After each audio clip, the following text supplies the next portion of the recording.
هو كلمة school معناها مدرسة بس؟ متأكد؟ السلام عليكم، معاكم مسام الحكيم English Instructor. بعمل فيديوز قصيرة لتعليم الإنجليزية. لو عجبكم المحتوى شير عشان يوصل ويستفيد أكتر عدد من الناس. كتير مننا بيجي يقول جملة مثلا بالإنجليش وفيها كلمة school ويسأل اللي قدامه هو يعني إيه كلمة school؟ فاللي قدامه بكل بساطة هيقول له school يعني مدرسة، وتطلع مش معناها مدرسة.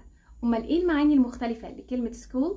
معايا كده واحدة واحدة. لما تيجي تسمع جملة بتقول he's one of my old friends from school. he's one of my old friends from school. أول ما هتشوف كده هتقول ده واحد من صحابي القدام من المدرسة، لا، من فترة دراسة أو من أيام الدراسة. يبقى كلمة school بتيجي بمعنى أيام الدراسة أو فترة الدراسة. he's one of my old friends from school.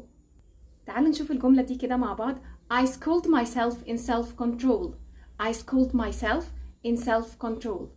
هنا جاية كverb حاطط لها ed في الباست simple ماضي بسيط، يعني أنا دربت نفسي على التحكم في النفس. يبقى school ممكن تيجي verb بمعنى يدرب.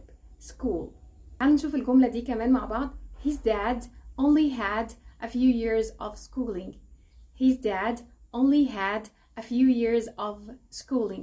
يعني بابا تلقى قدر قليل من التعليم. يبقى schooling هنا جاية بمعنى التعليم. schooling. school. وساعات تسمع جملة كده وتتخض وتقول ايه ده، هي ايه علاقة الأسماك بكلمة مدرسة؟ I saw a school of fish.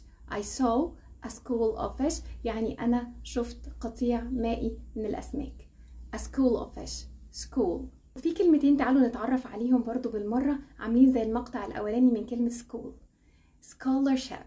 scholarship. scholarship يعني منحة دراسية. scholar. scholar. scholar عالم.